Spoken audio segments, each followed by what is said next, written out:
Hello दोस्तों, नमस्कार। स्वागत है आप सभी का एजुकेशन मंत्रा में। दोस्तों, बात करने वाले हैं पीजीटी टीजीटी असिस्टेंट प्रोफेसर भर्ती। थंबनेल में नहीं लिख पाए, जगह नहीं थी। और टीटी फॉर्म संशोधन, नवोदय प्रवेश फॉर्म और टीजीटी के संबंध में एक विवाद है, एडिट जूनियर भर्ती और नीट परीक्षा फर्जीवाड़ा। तो सारी अपडेट्स को एक साथ डिस्कस करने वाले हैं। वीडियो को लाइक एंड शेयर दोस्त बिल्कुल किया करें, और चैनल पर फर्स्ट टाइम विजिट कर रहे हैं तो सब्सक्राइब भी कर सकते हैं। तो चलिए दोस्तों, वीडियो में आगे बढ़े इसके पहले जो हमारे छात्र यूपी टेट की प्रिपरेशन कर रहे हैं उनके लिए एक छोटी सी इन्फॉर्मेशन। अगर आप यूपी टेट की प्रिपरेशन कर रहे हैं तो ऐसे में चक्षु पब्लिकेशन की तरफ से ये बेहतरीन स्टडी गाइड आपके लिए काफ़ी इंपॉर्टेंट है, क्योंकि इसमें 3000 से अधिक अध्यायवार महत्वपूर्ण प्रश्नों को व्याख्या सहित हल किया गया है। और जो पूरी यूपी टेट की थियरी है उसको भी यहाँ पर डिटेल तरीके से समझाया और बताया गया है। 2 प्रीवियस ईयर के पेपर्स को सॉल्व किया गया है। ये बुक्स आपको ऑनलाइन और ऑफलाइन दोनों मोड में अवेलेबल हैं। ऑनलाइन के लिए लिंक डिस्क्रिप्शन बॉक्स में प्रोवाइड है, वहाँ से फॉलो करें और दिए गए नंबरों पर कॉल भी कर सकते हैं। ऑफलाइन के लिए अपने किसी भी नज़दीकी बुक स्टॉल पर जाकर कॉन्टैक्ट कर सकते हैं। और साथ ही साथ यूपी टेट के लिए चक्षु पब्लिकेशन की तरफ से सब्जेक्ट वाइज बुक्स भी निकाली गई हैं। ये बुक्स आपको ऑफलाइन और ऑनलाइन दोनों मोड में अवेलेबल हैं। यूपी टेट के प्राथमिक स्तर के लिए मॉडल प्रैक्टिस पेपर भी आपको उपलब्ध करवाया गया है। तो देर किस बात की, चक्षु पब्लिकेशन की बेस्ट बुक्स के साथ अपनी यूपी टेट की प्रिपरेशन को बूस्ट। तो दोस्तों, अगर हम बात करें पीजीटी के परीक्षा परिणाम की, तो सारे सब्जेक्ट्स का जो परीक्षा परिणाम है वो रिलीज किया जा चुका है। चयन बोर्ड ने रॉकेट लॉन्चर समझ लीजिए एक तरीके से बन गया था।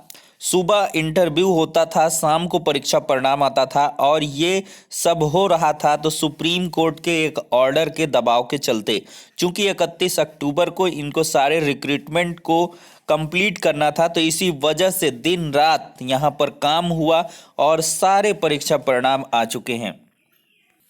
देख सकते हैं यहाँ पर चयन बोर्ड ने पीजीटी के शेष विषयों का जारी किया परिणाम। उत्तर प्रदेश माध्यमिक शिक्षा सेवा चयन बोर्ड ने शनिवार को पीजीटी के 23 में से शेष 3 विषयों अर्थशास्त्र, शारीरिक शिक्षा, इतिहास बालक वर्ग का भी परिणाम जारी कर दिया। सूबे के एडेड कॉलेजों को 252 नए प्रवक्ता मिल गए हैं। दिवाली से पहले नौकरी की सौगात मिलने से चयनितों में खुशी की लहर है। इससे पहले चयन बोर्ड ने 3 दिन में 20 विषयों के 2323 पदों पर जो परिणाम है वो जारी किया था। अभ्यर्थी माध्यमिक शिक्षा सेवा चयन बोर्ड की वेबसाइट पर लॉगिन करके अपना परिणाम जान सकते हैं। हाईकोर्ट के आदेश के मुताबिक चयन बोर्ड को टीजीटी परीक्षा परिणाम और पीजीटी 2021 का परीक्षा परिणाम 31 अक्टूबर से पहले पूरा करना था। बता दें 17 व 18 अगस्त को पीजीटी के 23 विषयों के लिए लिखित परीक्षा हुई थी। लिखित परीक्षा में सफल अभ्यर्थियों का इंटरव्यू 5 अक्टूबर से 30 अक्टूबर 2021 के बीच हुआ।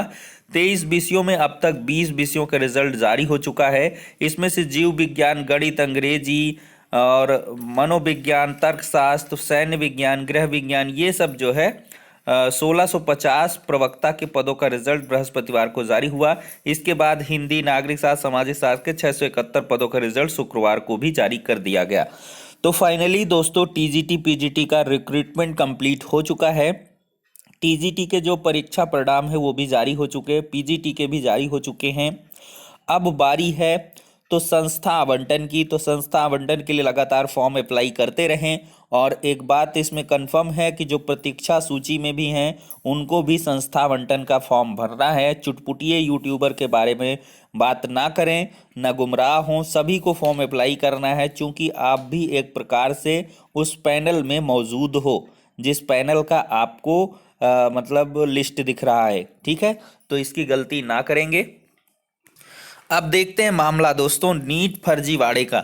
साल्वर गैंग के संपर्क में थे 25 अभ्यर्थी, फिंगरप्रिंट से हुई पहचान। एनटीए को अभ्यर्थियों के परिणाम रोकने के लिए भेजा गया पत्र, मास्टरमाइंड पर इनाम घोषित करने की तैयारी। तो दोस्तों, नीट परीक्षा फर्जीवाड़े के मामले में साल्वर गैंग से जुड़े 25 अभ्यर्थियों की पहचान वाराणसी कमिश्नरेट पुलिस ने उजागर की है। परीक्षा फॉर्म से उनके फिंगरप्रिंट और अन्य विवरण लेकर पुलिस ने परीक्षा कराने वाली एनटीए को परिणाम रोकने के लिए पत्र भी भेज दिया है। सभी अभ्यर्थी बिहार, झारखंड, पश्चिम बंगाल, त्रिपुरा, उड़ीसा समेत अन्य शहरों में रहने वाले हैं। पुलिस की 3 टीमें जल्द ही इन शहर के लिए भेजी जाएगी। वहीं फरार मास्टरमाइंड के ऊपर इनाम घोषित करने की भी तैयारी है। देखिए यहाँ पर माँ, बेटी और भाई संग दोस्ती भी काट रहे जेल। देखिए सालभर गैंग ने बिहार की रहने वाली जूली कुमारी और उसकी मां बबीता और भाई अभय कुमार को जाल में फंसाते हुए 5-5 लाख रुपए देने का सब्जबाग दिखाया था। बीएचयू बीडीएस की छात्रा जूली कुमारी को सॉल्वर बनने के लिए एडवांस में 50,000 रुपए दिए गए। तो देखिए किस प्रकार से यहाँ साल्वरों को पकड़ा गया है और फिंगरप्रिंट से उनकी पहचान भी की जा चुकी है। अब दोस्तों नीट में तो हाईटेक परीक्षा थी, फिंगरप्रिंट था तो पकड़े गए। अब एडेड जूनियर शिक्षक भर्ती का क्या होगा? क्योंकि एडेड जूनियर शिक्षक भर्ती परीक्षा में कोई फिंगरप्रिंट तो नहीं था, लेकिन रंगे हाथों दबोचा गया। व्हाट्सएप से पेपर लीक हुआ था परीक्षा के दौरान ही, और वो कहाँ कहाँ भेजा गया, किस किस तक पहुंचा और कौन कौन से डिवाइस से उसमें लाभान्वित हो गया, ये एक जांच की विषय का बिंदु है। एसटीएफ ने अपनी रिपोर्ट में बाकायदा खुलासा किया था और साथ ही साथ यहाँ पर प्रधानाचार्य महोदय और उनके सहयोगियों को भी जेल भेजा गया था। लेकिन उसके बाद से एडेड जूनियर शिक्षक भर्ती के फर्जीवाड़े में किसी भी प्रकार का कोई भी चहलकदमी आपको देखने के लिए नहीं मिला होगा। तो दोस्तों अब बारी है एडेड जूनियर शिक्षक भर्ती की। इसमें भी एसटीएफ को फाइनली क्लोजर रिपोर्ट देनी चाहिए कि आखिरकार उन्होंने जांच के विषय में क्या कुछ पाया है और कहां कहां तक ये साल्वर गैंग सक्रिय रहा था, किस किस को। भाई पेपर है, अगर किसी ने पा गया था पहले तो वो जरूर ही कई कई लोगों को भेजा होगा, क्योंकि इनके तार बहुत लोगों से जुड़े होते हैं।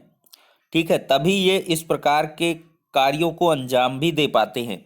तो दोस्तों ये जांच का विषय है, लेकिन एडिट जूनियर शिक्षक भर्ती परीक्षा का जो परिणाम है उसको जल्द जारी करने की पूरी तैयारियां कंप्लीट हो चुकी हैं। स्कैनिंग वगैरह की प्रक्रिया जारी है और जल्द ही आपका जो एडेड जूनियर शिक्षक भर्ती का परीक्षा परिणाम है वो 12 नवंबर तक आ जाएगा। 12 नवंबर वैसे नॉकिंग डेट है, लेकिन 13-14 नवंबर तक फाइनली आई थिंक आ ही जाना है। तो दोस्तों अगर देखा जाए तो 12 नवंबर को परीक्षा परिणाम आएगा, तो इसके बाद आपके आवेदन फॉर्म लिए जाएंगे और फिर इसके बाद दिसंबर माह में आपकी तत्काल ज्वाइनिंग भी करवा दी जाएगी, जो कि एक बहुत बड़ी खुशखबरी भी होगी। अब दोस्तों हम बात करने वाले हैं टीजीटी परीक्षा परिणाम और विवाद के बारे में।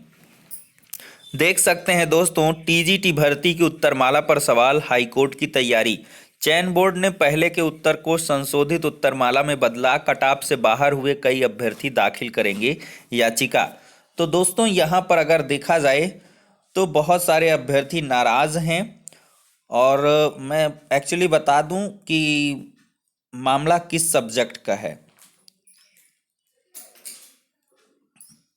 देखिए इसमें बताया गया कि संशोधित उत्तरमाला में उनके जो है प्रश्नों को बदला गया है। प्रश्न संख्या 68 में पूछा गया था कि एमएफ हुसैन द्वारा निर्मित महाभारत श्रृंखला के चित्रों में सतह क्या है। पहली उत्तरमाला में सही जवाब डी और संशोधित उत्तरमाला में सही जवाब सी माना गया। उनका यह दावा है कि जवाब गलत है और इसका सही उत्तर सी और डी दोनों है। इसे फॉल्स मानकर सभी को 3 अंक देना चाहिए। इसी तरह प्रश्न संख्या 111 अभ्यर्थी योगेश यादव और अमित यादव ने आरोप लगाया है कि जल्दबाजी में रिजल्ट घोषित करने की गड़बड़ी से उनका चयन नहीं हो पाया। वह शीघ्र ही कोर्ट में याचिका भी दाखिल करने वाले हैं।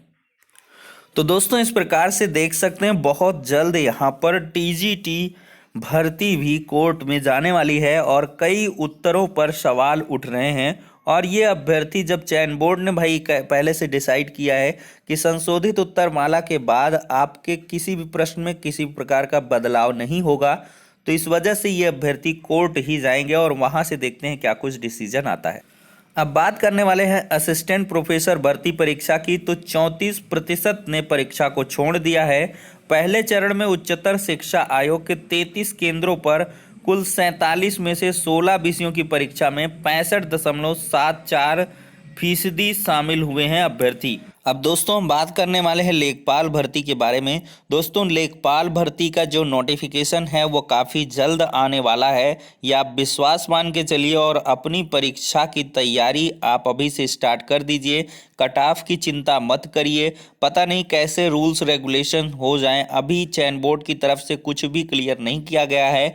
जो भी आपको बताया गया जा रहा है वो सिर्फ चयन बोर्ड के जो चेयरमैन हैं प्रवीर कुमार जी, उनके स्टेटमेंट के अकॉर्डिंग बताया गया। और जितनी भी कट ऑफ आपको बताए जा रहे हैं सारे यूट्यूबर्स के द्वारा, सिर्फ और सिर्फ वो एक्सपेक्टेड हैं, उन पर ना जाएं। आप अपने स्वतः मूल्यांकन को कर सकते हैं और उसके आधार पर आप तैयारी बिल्कुल प्रारंभ कर दें। जो सिर्फ पीटी के भरोसे हैं, मतलब और प्रतियोगी परीक्षाओं की नहीं तैयारी, वनडे एग्जाम की भी तैयारी करते हैं, तो वो लोग पीटी के बाद मेंस की अपनी तैयारी को बिल्कुल तेजी से स्टार्ट कर दें।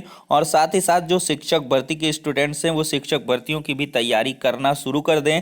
अब देखिए लेखपाल भर्ती के जो रिक्त पदों का अधियाचन है वो पुनः मंगाया गया है। बहुत जल्द जो पद है वो भी आपको बढ़ते हुए दिखाई दे सकते हैं, इसकी पूरी की पूरी उम्मीद है। और इसके लिए नोटिफिकेशन 15 नवंबर के बाद कभी भी जारी किया जा सकता है।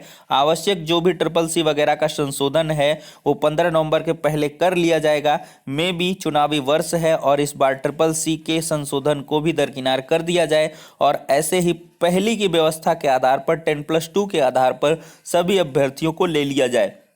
तो ट्रिपल सी के बारे में भी यहाँ पर क्लैरिफिकेशन नहीं है। हालांकि आधिकारिक वार्ता के क्रम में ये चीज़ें निकल के आई थी कि नियमावली में संशोधन करेंगे, लेकिन फाइनली होता वही है जो फाइनली क्या कहें कि शासन स्तर से होता है। तो मैं भी योगी आदित्यनाथ जी हरी झंडी दिखा दें कि इसको ऐसे ही कर लीजिए जैसे पहले होता था। ट्रिपल सी जैसा आवश्यक संशोधन और दुनिया भर का इसमें संशोधन ये वो इसके मतलब लफड़े में भर्ती ना फंसे। तो इस वजह से देखिए कुछ तो कार्य होंगे, बहुत जल्दी होंगे। शिक्षक भर्ती का विज्ञापन भी आ सकता है, पूरी संभावना है।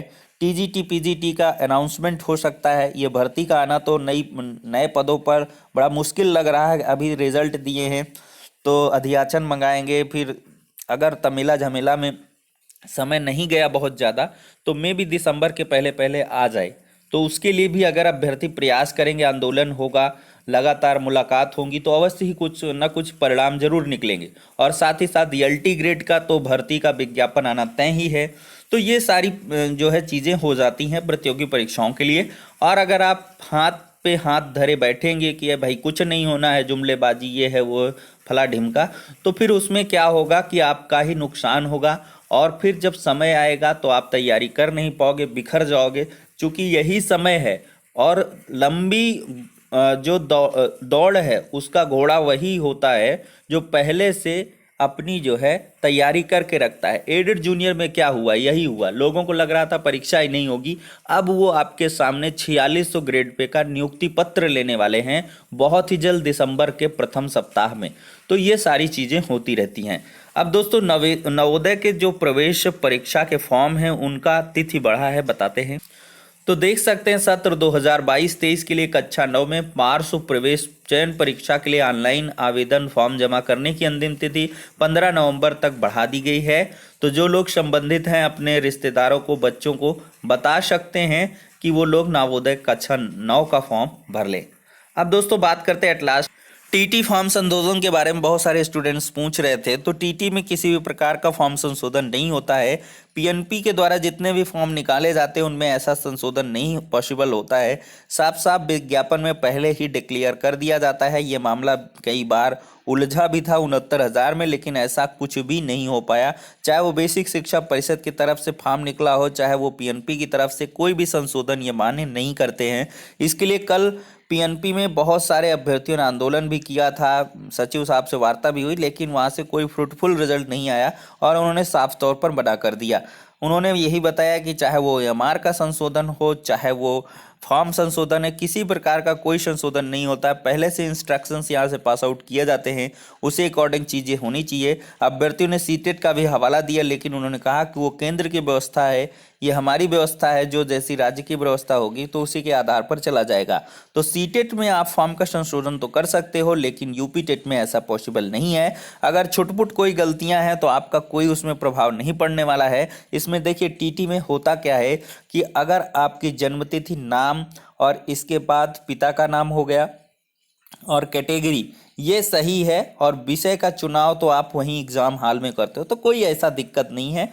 मार्क्स वगैरह कुछ गलत इधर उधर फिल हो गए, कोई दिक्कत नहीं, मार्कशीट मिल जाती है, उसमें कोई ऐसी मेंशनिंग नहीं होती है, तो इसके लिए परेशान ना हो। अगर मेजर मिस्टेक है तो भाई उसके लिए प्रॉब्लम तो होनी ही है कि आपने कैटेगरी ही डिफरेंस कर दिया, बीसी के हो आप, यूआर कर दिया तो यूआर से मूल्यांकन होगा, फिर तो गड़बड़ है काम। तो फिलहाल के लिए इतना ही, नेक्स्ट वीडियो में मिलते हैं।